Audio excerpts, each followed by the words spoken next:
So I got a lot of stuff to do today. Not really a lot, some. So got to get some stuff packaged up.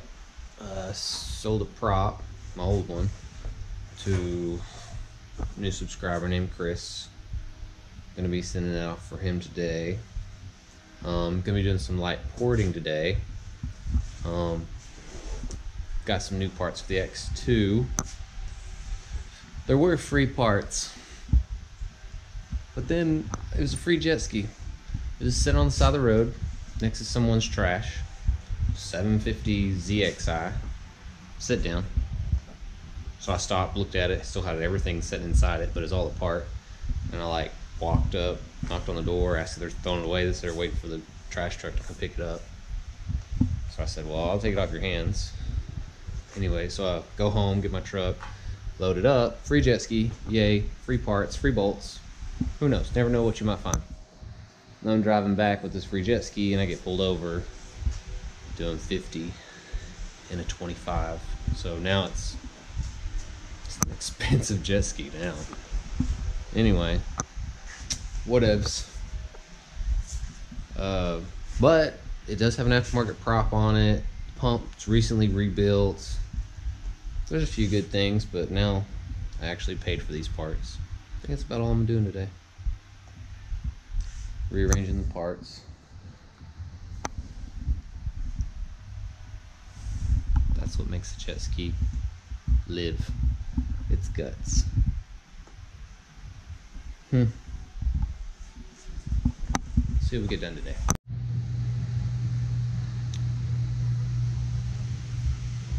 So Austin's over there working on the boat. He's in the hole.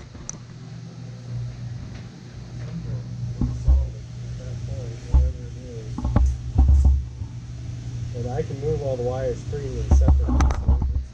We're going to talk about this motor for a little bit before I start porting on it. So this is a HPE 825 part. The reason why it's a part is because I bought it, and me and Austin was looking it over, and it's low hourred. I think it's got about anywhere from 30 to 40 hours on it, which is pretty low.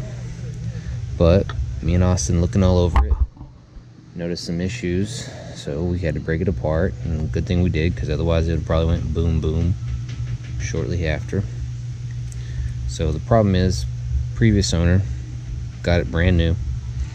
When they ran it, you get a brand new motor, you need to run it for a few hours, re-torque everything, run a few more hours, check them, just make sure, because it's a new motor. They're gonna heat and cool. There's gonna be all kinds of stuff loosen off, so you need to check all your bolts. This one here, this port here, this one here is good, but this gasket that I haven't removed, you can see it was still there, but in between this spacer plate, because it's stroked, in between the spacer plate and the jug, it blew out here and here. So it was running lean, and it ran lean for however many hours it's got on it, and it kind of running too lean and had some aluminum transfer from the piston to the cylinder. So we're going to try and hone that out, and then we're going to try to, what Austin's going to do is magical measuring and measure it, and then hopefully we'll do is go up with a little bigger piston or something. We're just going to try to, without having to go up a bore size and waste a bore size over just a little bit, because these only got so many bores left on them. I don't know what bore this thing's on, but it might have 2 or 3 left. Anyways, so before we do that, we're going to put this cylinder over here on this jug, and there's going to be a tab hanging down, this right here. We're going to see how far it hangs down inside this port, mark it, and then I'm going to, DA it off, or get a grinder out and notch it off, and then whenever I take and hit it with the, just forgot what it's called, the hone, it'll smooth it out, so I won't have to do anything. But just taking off, it's going to be just a little bit. I really wanted to hit up this exit port because me and Austin use these ports on my 701, which is sitting there. All right, let me just look at it.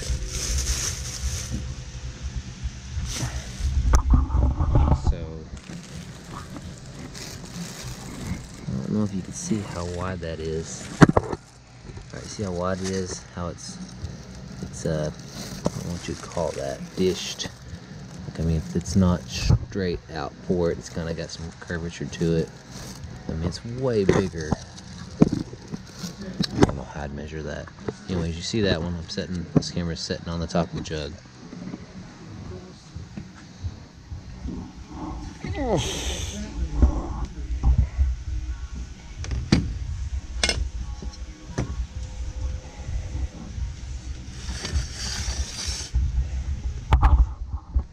Look at the difference in that one. I mean, yeah, it's bigger at the top. It's not as narrow. But it's not as dished. It doesn't have that nice angular cut to it. I don't know. Austin talked with the guy that makes these, and he said that is the... And it's so weird looking. This one's just oblong, looks symmetrical. This one here is like wide at the top, not so wide at the bottom. I don't know. The guy who makes these says this is as big as you can go here and not as much as here, to where you get the most of all the worlds. You get the most bottom, most mid, most top. He said if you change any of that up, you'll lose some somewhere. You might gain a tad bit here, but you're going to lose the mid and top, or you... But that tab, we're taking that tab off.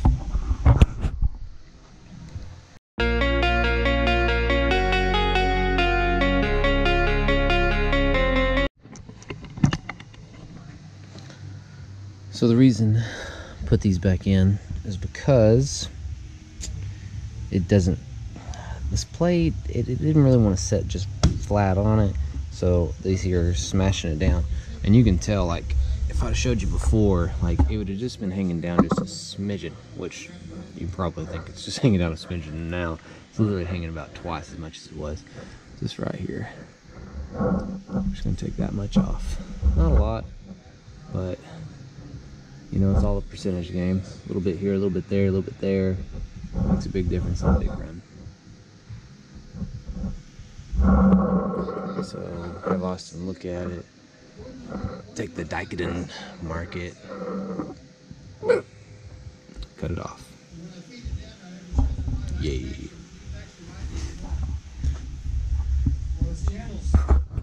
About to get the egg out. Whack these corners off.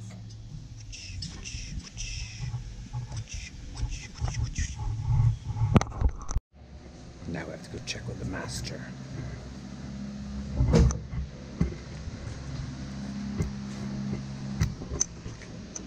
Yeah, looks good. Think it good? Mm-hmm. Just round the edges. Yeah. More, less. It might be hot. Watch out.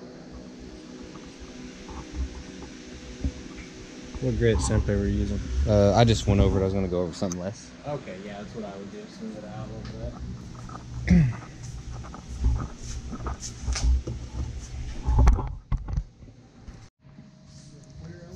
Got the box. Stuff. We're going to put it in here. Pull the pin. Pull it out. Got paper on top of it.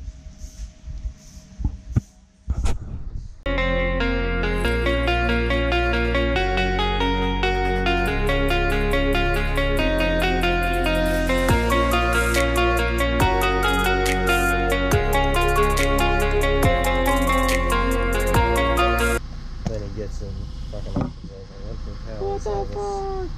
What is this shit?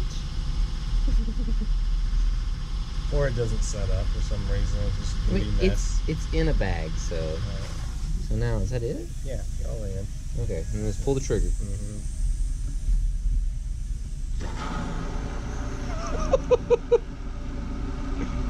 Should I let off? Let it grow? No,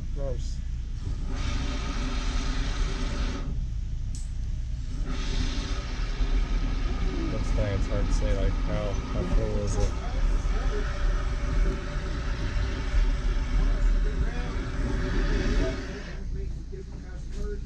I don't know. I'm saying wait. Ooh. Ooh. It's starting to come out that side. So we're maybe like here. We're not So over let's here. tape this side before it comes out too much. Yeah, I know there's a lot of them going in. Yep.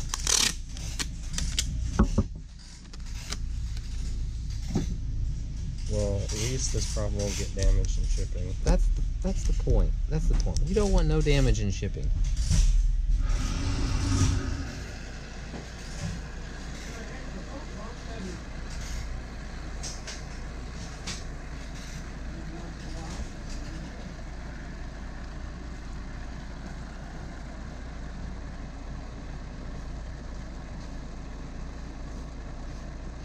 Wow. Oh, are we coming out the bottom now? I'm surprised I'm not coming out this hole over here. I think I'm almost out. Yeah, I know. That's what I was wondering. Oh, there we go. Ah, yay. But now what about that corner? We're getting there. Full blast.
Oh, funny thing, when he cuts this, it's gonna explode open. It is so tight. But it's almost hardened. Like it's probably gummy right underneath the top. But yeah, I probably should have stopped a little soon. You said that. I'm like, yeah, probably, but let's just see what happens. it grew slow though. So yeah. But yeah, that thing is. Look at this. It's like trying to push out through the top.